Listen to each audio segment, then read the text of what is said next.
Bonjour et bienvenue dans un nouvel épisode de B is for Build. Aujourd'hui, nous travaillons sur l'échange de carrosserie d'une Mustang 2019 avec une carrosserie de Mustang 1967. Nous construisons une Shelby GT 5 cents, hommage pour Specialty Equipment Market Association en seulement 12 jours.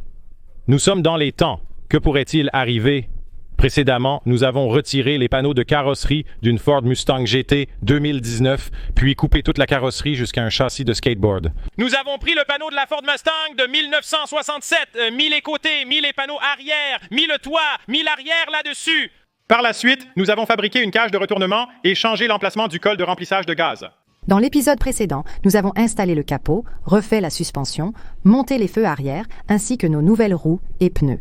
Dans l'épisode d'aujourd'hui, tout est question d'essai routier. Nous allons obtenir cette chose, espérons-le. Nous allons faire fonctionner à nouveau tous les appareils électroniques. Nous avons tout démonté puis changé la carrosserie. Donc, nous allons refaire toute l'électronique, espérons récupérer tous les terrains là où ils appartiennent et des choses comme ça pour qu'ils démarrent. Nous allons câbler certaines des choses modernes dans la voiture vintage, donc des choses comme le déverrouillage à distance de la porte, l'ouverture à distance du coffre, les capteurs d'ouverture et de fermeture de porte de voiture. Tous ces types de choses doivent fonctionner et... Nous l'ajustons assez pour un petit essai routier en espérant ne rien faire de typique des Mustangs. Impossible de changer un panneau de car maintenant. Voilà ce qui nous attend aujourd'hui. Commençons sans plus attendre.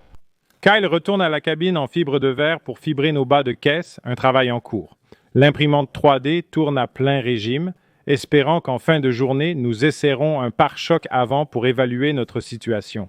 Ou si nous ne sommes pas du tout dans le pétrin, je dois rester positif pour évaluer notre situation. L'impression 3D du pare-choc avant est vraiment réussie. Il faut maintenant vérifier si le modèle que j'ai créé à partir d'une voiture d'un jeu vidéo est à la bonne échelle. La grande question est qu'Oscar va débuter le soudage de certaines pièces internes, parties de notre cage et autres éléments. Il va souder les différentes structures métalliques construites à l'arrière de la voiture. Je vais monter notre pare-choc arrière esthétique, solidement fixé à sa place. Les capuchons d'extrémité de 67 s'adaptent un peu mieux.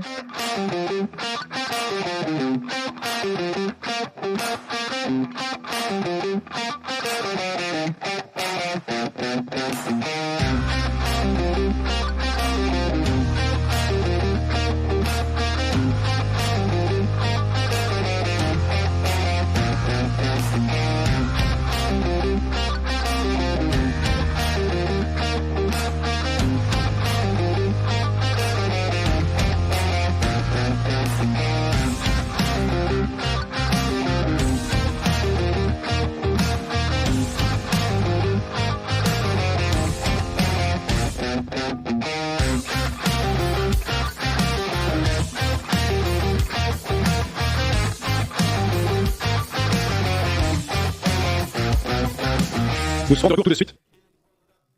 C'était vraiment très bien. Je suis super content de ça. Nous avons effectivement reçu un email d'un ingénieur en structure concernant notre conception de cage. Il a suggéré d'ajouter des barres descendantes en plus du Dix au milieu pour renforcer la structure et améliorer la résistance aux impacts latéraux. C'est sur notre liste, nous n'allons pas l'ignorer. Nous devons simplement trouver le temps de le faire en nous assurant de ne pas bloquer d'autres panneaux intérieurs. J'ai mis le pare-choc arrière ici. C'est maintenant le véritable point de montage, mais cela a révélé de gros problèmes. C'est pare-choc. Mec, je sais que j'en ai parlé dans le dernier épisode. On peut juste voir comme ces broches ici, ça va super large. C'est aligné ici avec la carrosserie, c'était là où je voulais que ça soit. Puis ça rentre un peu ici, ça ne rencontre pas la carrosserie et on a ce gros écart. Et quand c'est aligné ici, ce point est tellement loin de rencontrer ce point. Donc, c'est un problème que nous allons résoudre lorsque nous passerons à la phase de carrosserie. Mais en ce qui concerne son attachement physique à la voiture, c'est bien attaché. Kyle a commencé à travailler sur les bas de caisse. Donc, maintenant, nous allons nous attaquer à l'intérieur et nous devons commencer à remettre la voiture sous tension, à la ramener à la vie et à nous assurer que les systèmes électroniques fonctionnent comme prévu. Donc, nous avons déconnecté tous les faisceaux de câbles lorsque nous avons démonté cette voiture. Donc, c'est le faisceau de câble des feux arrière va jusqu'à la canister d'évaporation. Nous devrons percer un trou ici, faire passer les fils jusqu'à l'évaporateur, réinstaller les feux arrière et reconnecter les masses. C'est crucial. Il y a 4 ou 5 fils de masse dans ce paquet. Sans ça, vous aurez des problèmes. Donc, nous allons au moins temporairement reconnecter toutes les masses, commencer à installer les faisceaux de câbles, rebrancher les choses pour que nous soyons prêts à redémarrer la voiture pour la première fois depuis son démontage. Un autre élément clé de l'intérieur était quelque chose sur lequel Kyle travaille, et ce sont nos sièges Corbeau pour cette construction. Lorsque la voiture a été accidentée, les airbags des sièges ont explosé et ils allaient nécessiter beaucoup de rembourrage, mais aussi les gens n'aimaient pas vraiment le design des sièges. J'ai donc appelé Corbeau, notre sponsor pour les sièges, et ils nous ont fourni ces superbes sièges Corbeau et nous vous les montrerons quand ils seront dans la voiture et je m'assurerai de mettre un lien dans la description, mais ce sont vraiment de super sièges et ils ont l'air vraiment bien dans les voitures classiques et ils ont aussi le très cool point de diamant. Donc Kyle va les assembler et les boulonner et puis c'est la première fois que nous faisons ça, je pense. Nous avons obtenu le bon support de siège et les bons glissières pour la bonne voiture. Donc maintenant, c'est juste une question de boulonnage quand, oui, je sais que vous vous rappelez du problème avec la Mustang blanche.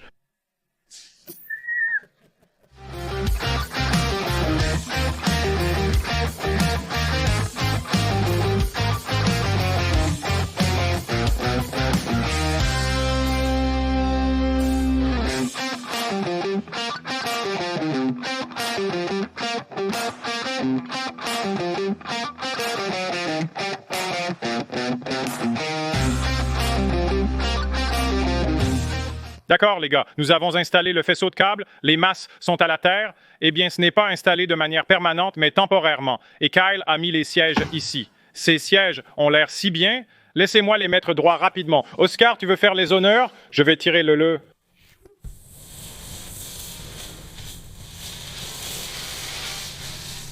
Je pense que nous avons fait le bon choix avec ces sièges dans cette voiture. C'est vraiment un très bon choix pour une belle voiture classique. Ça a l'air vraiment très bien. Les sièges sont sur des supports et seront un peu reculés, mais ça a l'air vraiment très bien. Un grand merci à Corbeau de nous avoir fourni ces liens. Sera dans la description. Je suis très, très satisfait de cela. Alors, commençons à regarder l'électrique et ce que nous avons et ce que nous n'avons pas. Quelqu'un sait où est la clé, d'accord. Bon, début, je vais aller de l'avant et appliquer la batterie. Donc, ça nous donne ce carillon. Allumons-le. Allumé, d'accord. Donc, les portes sont entrebâillées, nous le savons. Le capot est entrebâillé, le coffre est entrebâillé et un pneu est bas. Nous n'avons pas de capteur de pression de pneus. Commençons à travailler sur certaines de ces choses. Piratons le capot, fermons le coffre. Et a fait le je voulais tester les feux arrière. Ils ont l'air super, ces clignotants. On devrait en essayer quelques-uns, non? Je pensais que le clignotant serait plus diffus. Il ressort davantage sur la caméra. Les éléments inférieurs se distinguent plus facilement en ligne qu'en personne. Et où se trouvent les éléments supérieurs? Nous pourrions dire que c'est fait exprès ou je pourrais les refaire. Au moins un est bas. Ils correspondent du côté bas. Ils correspondent. Tu pourrais simplement dire que c'est censé être ainsi. Essayons d'abord les diffuseurs avant de les refaire. Ouais, les diffuseurs iraient loin. Pour ceux d'entre vous qui ne savent pas. Le diffuseur, l'idée est que nous mettons juste quelque chose de blanc. La lumière pourrait être un morceau de papier, ça pourrait être quelque chose de vent, et ça diffusera vraiment cette LED et rendra le faisceau lumineux beaucoup plus large. D'accord. Travaillons sur le capot et le coffre. Le coffre devrait fonctionner simplement en le fermant, ça marchera. Oh, et puis nous pouvons tester l'ouverture du coffre aussi. D'accord. Le coffre est fermé, double tapons ceci. Attends, ne le fais pas. Ça a fait du bruit sans faire de pop. Le coffre n'est probablement pas bien fermé. Réparons le coffre et le capot.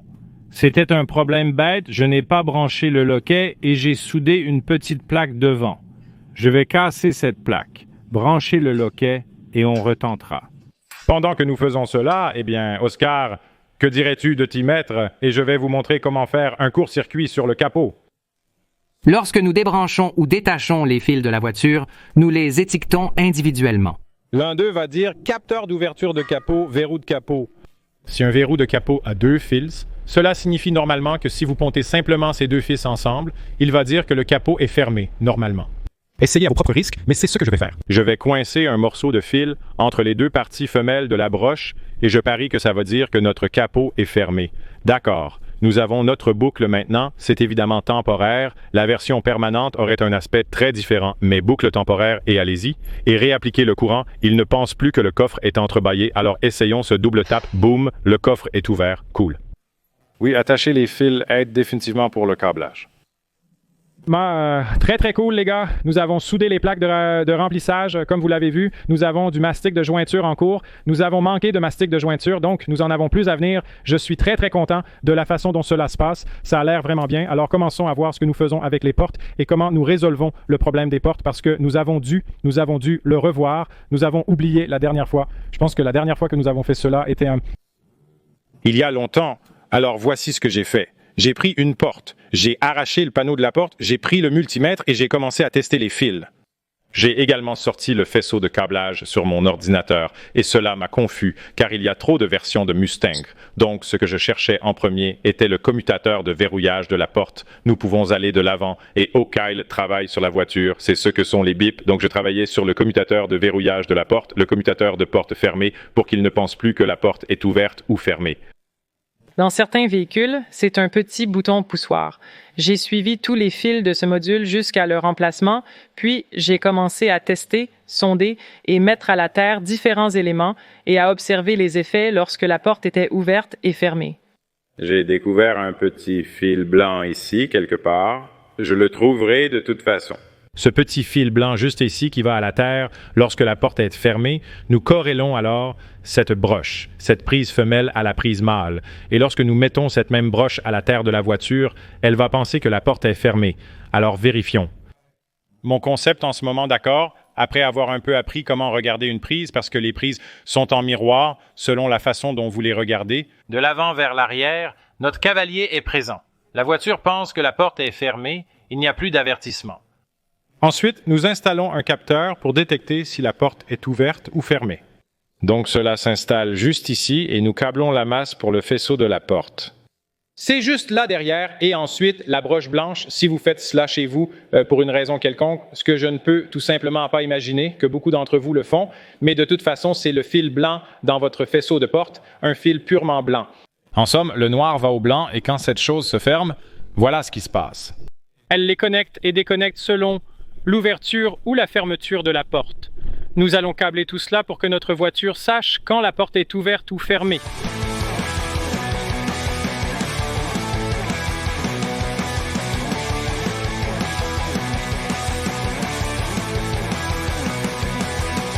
D'accord, nous avons installé ce truc. Kyle, vas-y et allume la voiture. Donc, tu peux voir que la voiture est allumée et quand j'ouvre la porte, nous avons la porte entrebâillée. Et ensuite, quand je ferme la porte, plus de portes entrebâillées, très très bien. Maintenant, la prochaine chose que nous allons vouloir, peux-tu débrancher la voiture parce que c'est vraiment ennuyeux.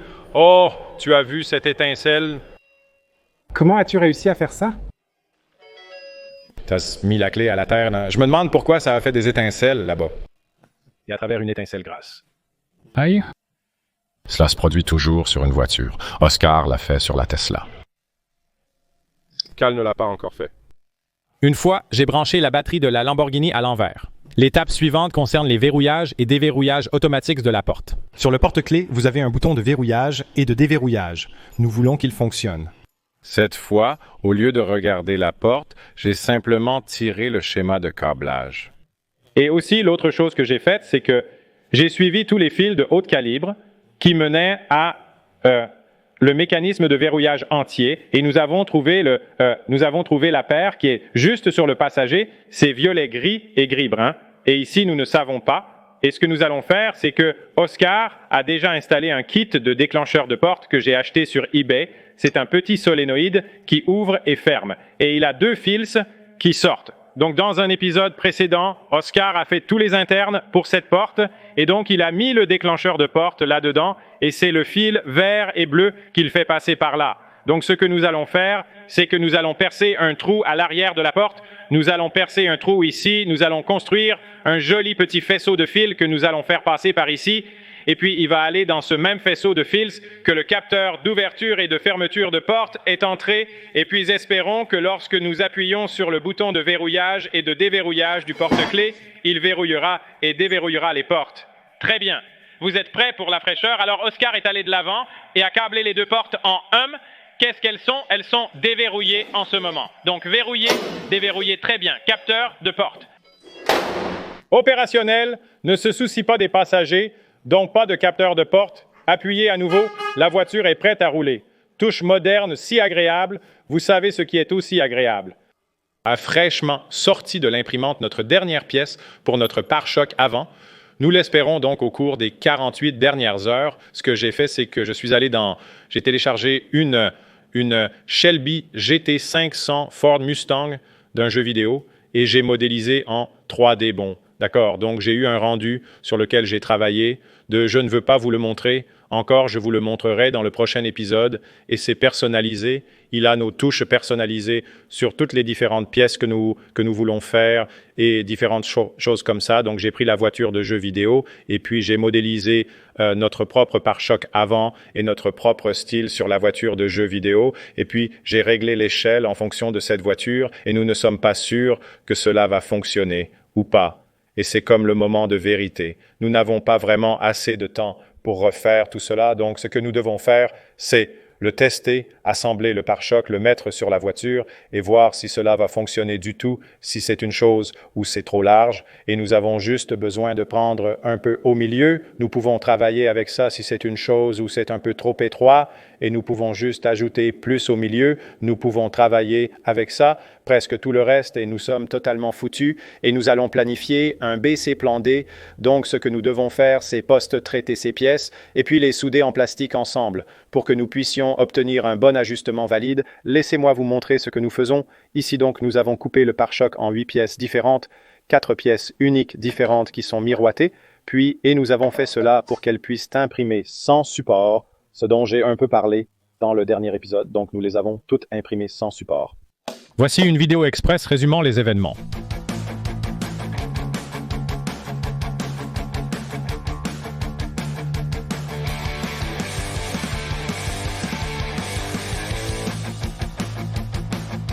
Donc, ils sortent de l'imprimante avec ces trucs collés au bas d'eux et d'autres choses comme ça. Nous devons nettoyer tous les bords qui se joignent aux autres pièces. Comme ça, ces bords doivent vraiment être nettoyés correctement.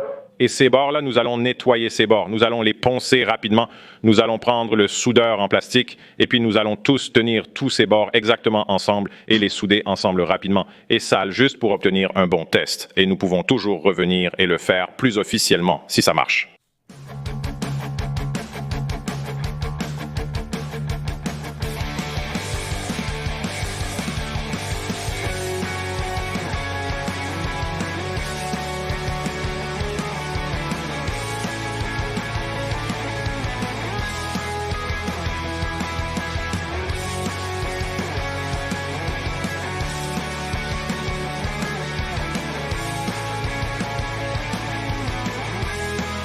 Nous avons un pare-choc.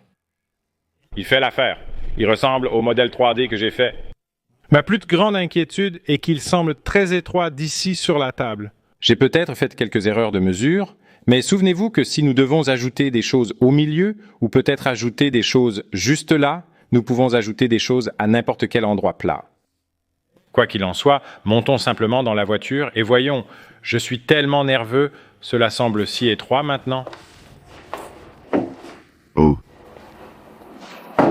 D'accord, donc cela irait là. Ici. Laisse-moi. Chevauchement, je suis comme... Juste là-haut, nous avons cassé. Ah, on l'a cassé, je ne sais pas, mais on peut le réparer. Hey, la bonne chose, c'est comme cette partie juste ici qui nous retient. Ça n'a pas besoin d'être là, on peut la réduire. Cela nous donne 2 pouces. C'est... Nous rapproche vraiment, allons le souder.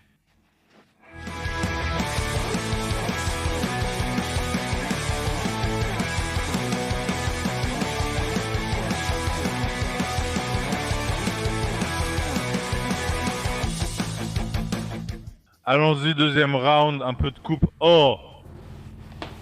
Ouais. D'accord.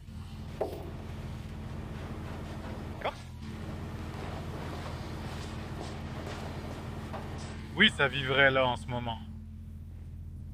La question est ce que je commande le plan de secours au cas où? Eh bien, les gars, nous avons décidé de nous engager sur le pare-choc et il y a eu une légère incompréhension et Kyle a juste commencé, ce qui n'est pas une mauvaise chose. Concentrons-nous sur notre échéance. Kyle et moi allons nous y mettre immédiatement. Nous renforçons actuellement le pare-choc en fibre de verre. Nous ajoutons essentiellement une couche entière, 3 couches de fibre de verre sur ce pare-choc pour essayer de le transformer de plastique en fibre de verre. Donc Kyle et moi allons travailler ensemble sur cela. Nous allons le recouvrir de fibre de verre comme il le fait maintenant. C'est notre couche inférieure. Désolé, résine. C'est de la résine. Ensuite, nous allons ajouter nos feuilles de fibre de verre. 3 couches de fibre de verre par-dessus. Puis, nous allons ajouter ce qu'on appelle du peel ply. C'est une sorte de matière blanche là-bas qui peut y être appliquée. On peut sécher avec la résine dans la fibre de verre et peut être retirée. Puis finalement, nous ajoutons une couche de tissu respirant. C'est cette matière blanche ici. Le tissu respirant permet au système de vide d'aspirer l'air de partout. Ensuite, nous le mettons dans un sac sous vide et nous appliquons le vide, ce qui aspirera tous les côtés et tout, et espérons obtenir une belle finition ferme avec les fibres et tout étant poussé juste contre ce pare-choc comme il est. Alors, nous allons aller de l'avant et obtenir cette chose résinée et vitrée.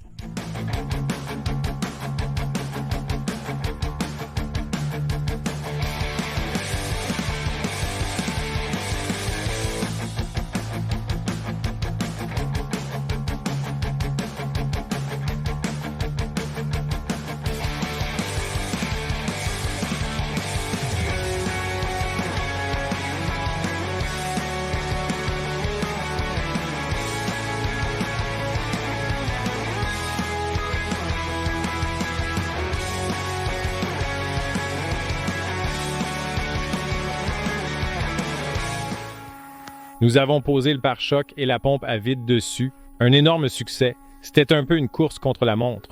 Nous n'étions pas vraiment prêts. Nous nous sommes tous unis et avons assemblé cette chose et c'est le look que nous voulons. Le sac à vide qui tire sur ce tissu à vide et tout, aspirant tout l'air hors de lui. Et se formant exactement selon le pare-choc, cela signifie que nous avons vraiment ce fibre de verre et la résine qui pousse vraiment contre notre plastique dans le pare-choc. C'est vraiment très cool. Et j'ai beaucoup de foi en cela. Allons bien, la résine catalyse est si dure. La chaleur est telle que de la fumée s'échappe du plat, mais ce n'est pas de la vapeur. Je me demande ce que c'est exactement. Vapeur, Je ne sais pas ce que c'est. Mais ce serait... Fumée, pourquoi pas. Bon de la respirer, c'est chaud. Quoi que ce soit, vraiment chaud. Donc à une échelle micro, c'est ce qui se passe ici, des trucs cool. Donc on va laisser ça toute la nuit. La pompe à vide continue juste à fonctionner et ça permettra à cette chose de durcir exactement comme nous le voulons. Espérons, désolé, si on a l'air de courir comme des poulets sans tête. C'est juste parce que nous le sommes.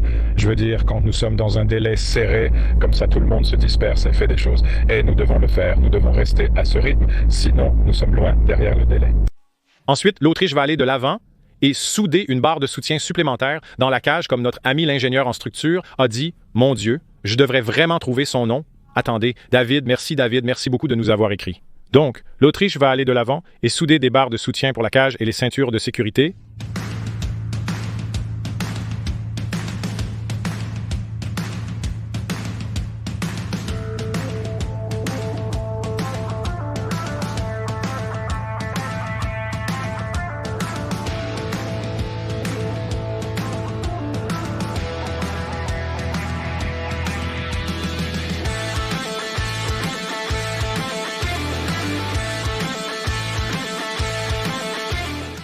Nous avons soudé les barres de chute arrière dans la zone de la cage.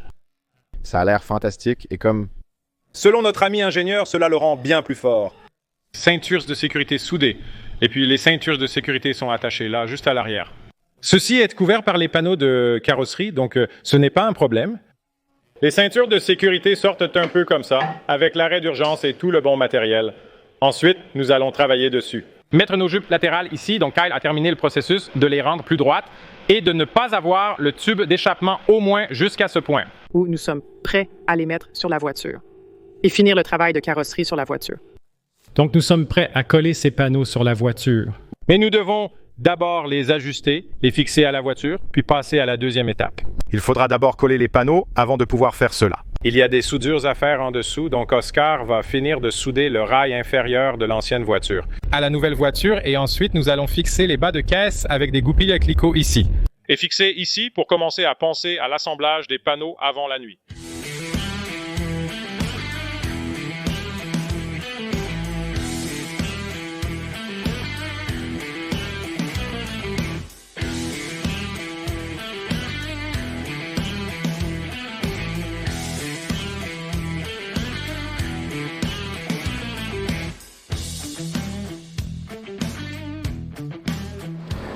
Il est temps de coller les panneaux. Je tiens à mentionner que pour les Mustangs que nous avons construites, nous avons fait le changement de carrosserie classique fastback. C'est notre record de distance. Nous explorons un tout nouveau territoire avec les choses de pare-choc. C'est une expérience inédite pour nous et nous espérons que quelque chose deviendra assez familier bientôt. Nous entrons dans un nouveau territoire et vivons de nouvelles expériences. Nous avons taillé le bas de caisse. Il faut le couper là-bas. L'aile et le bas de caisse forment une seule pièce, le reste de la voiture en est une autre, et cette partie ne se détache jamais. Ce que nous avons fait, c'est que nous avons laissé la ligne de métal nue où nous allons coller le panneau en bas, peint tout le reste avec de l'acier noir, donc il sera protégé contre les éléments. Et puis sur la ligne du haut, juste là, nous avons poncé l'après pour préparer notre collage de panneaux. Pour le collage de panneaux, nous utilisons l'adhésif de collage de panneaux de 3Ms. C'est très puissant. Je n'ai toujours pas de pistolet pour ça, donc nous allons juste le presser avec nos mains, mélanger et utiliser des bâtonnets pour remuer. Nous l'appliquerons sur le panneau, nous remettrons le panneau avec le cléco et le laisserons toute la nuit et il devrait être vraiment très solide. Les bas de caisse sont parfois abîmés à cause des gens qui marchent accidentellement dessus. C'est la méthode la plus robuste que nous connaissons pour les fabriquer, mais croisons les doigts. Autre astuce, dans les trous de clécos, avant le mastic de carrosserie, vous pouvez insérer des vis, puis poncer leur tête. Cela crée une connexion mécanique supplémentaire en plus du collage du panneau.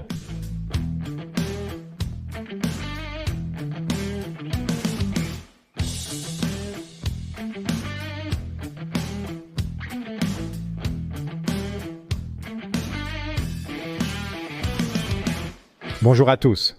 Nous avons eu une panne d'impression cette nuit, c'est regrettable. Cela nous met environ 10 heures en retard sur l'impression 3D, mais c'est un problème pour le prochain épisode. J'ai mis les jupes latérales. Elles ont l'air super. Le collage des panneaux a très bien fonctionné. Donc, je vais retirer ces clécos et c'est prêt pour l'essai routier.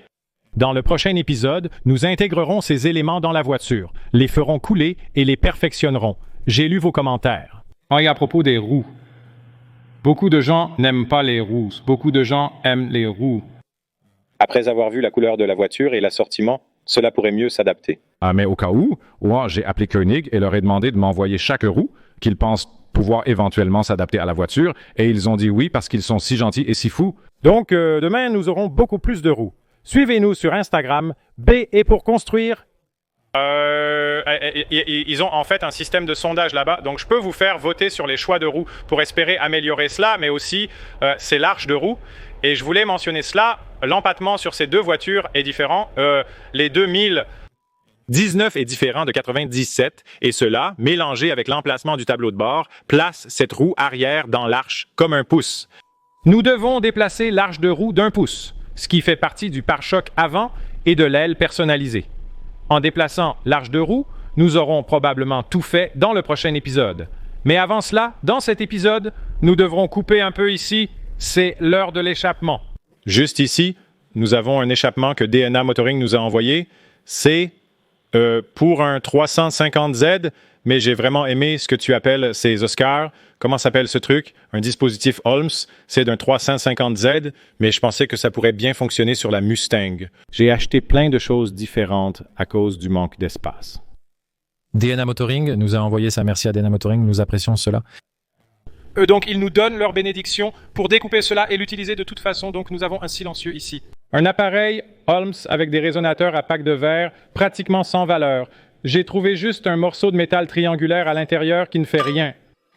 Nous n'allons pas installer ces pièces bruyantes sur la voiture. Nous allons plutôt trouver une maison pour le reste et construire notre échappement, car actuellement, il va du catalyseur au tuyau H, puis droit à l'arrière, ce qui est trop bruyant. Je dois conduire cette voiture sur 1000 miles et l'objectif est d'en faire une voiture utilisable au quotidien. pour aller au casino, dîner dehors, l'utiliser tout le temps. Avec un échappement extrêmement bruyant, je ne voudrais probablement pas le faire.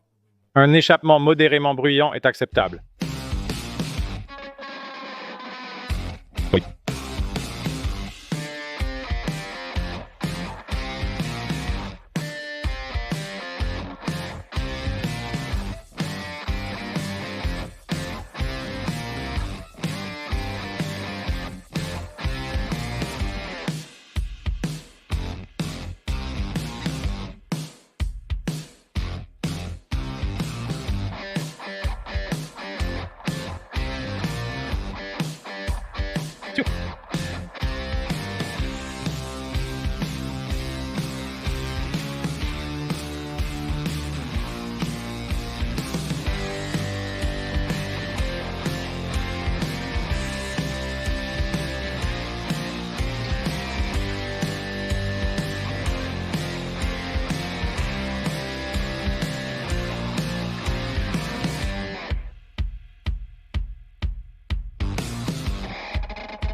Très bien, les gars. Oscar a fait un excellent travail sur cet échappement. Il a l'air super tueur. Je suis impatient de voir comment il sonne maintenant. Nous n'avons pas démarré ce véhicule depuis que nous l'avons tiré ici avant de couper tout le corps. Donc c'est un peu nouveau pour nous. Mais essayons de le démarrer ici. Espérons-le.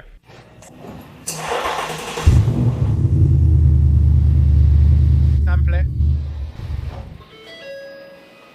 L'as-tu éteint? Non, ce n'est pas bon du tout. Ce n'est pas bon du tout.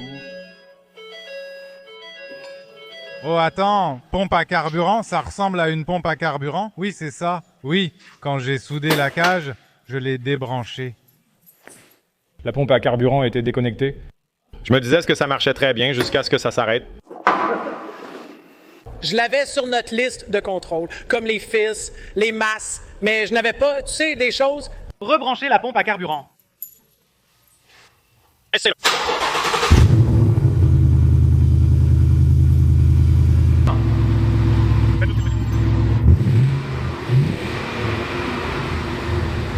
J'aime vraiment ça, mec. C'est un bon ton vraiment guttural. Comme s'il n'avait pas le grincement aigu habituel. J'aime vraiment beaucoup ça. D'accord. Ces sièges sont très confortables. Parfois, avec les sièges d'après-vente, on ne veut pas conduire longtemps dedans. Ceux-ci, le GT Arc, sont confortables. On n'a pas besoin de dire du mal des autres marques. Épisode, il n'a que 2 millions de vues dessus. Ouais, d'accord. Nous devons tailler l'aile avant de pouvoir faire un tour. Le problème est que nous manquons vraiment de lumière du jour, comme vraiment manquer de lumière du jour. Alors, je suppose que nous faisons une taille rapide et sale. Allons-y.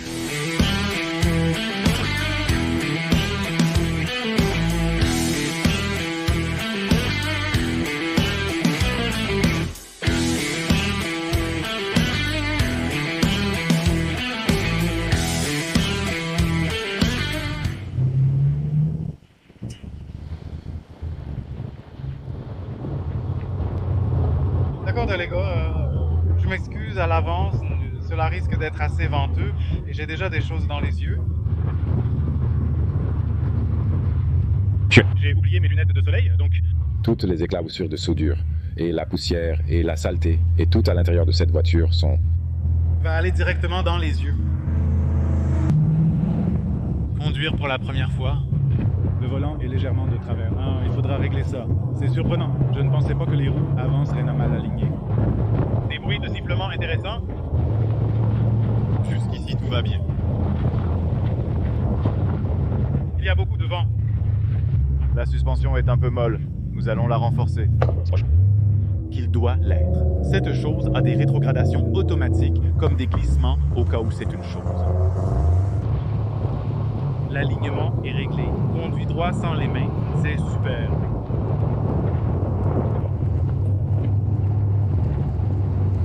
Un grand bruit provenant d'un panneau de carrosserie là-bas qui ne se produit pas. Le panneau de toit est maintenant fixé bizarrement, donc ça va poser problème. Causant beaucoup de bruit.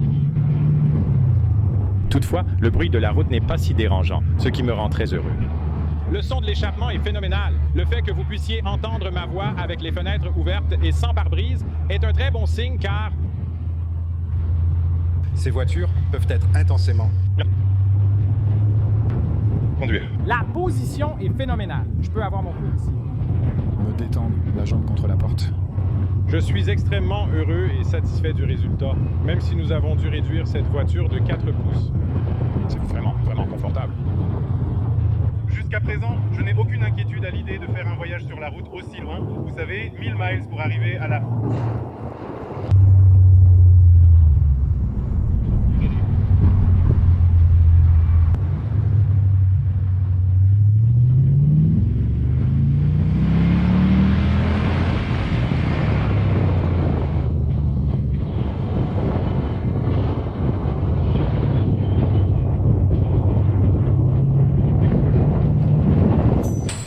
En résumé, sur cette construction, l'échappement doit être très bas car la voiture a été considérablement abaissée, mais Oscar a fait un excellent travail. Nous avons pris cet acide désoxyribonucléique, échappement de moteur et ajouté ces tuyaux harmoniques sur le côté.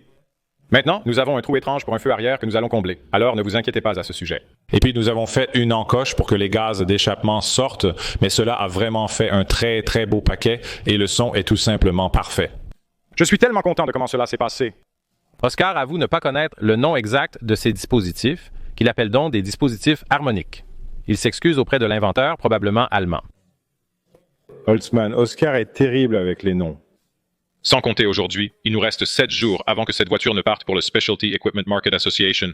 Dans le prochain épisode, nous explorerons davantage notre pare-choc avant sur mesure. Ce matin était difficile et il y a beaucoup à faire, mais nous allons essayer de nous rattraper. Merci beaucoup d'avoir regardé. N'oubliez pas de liker et de vous abonner. À la prochaine. Pêche. Allez!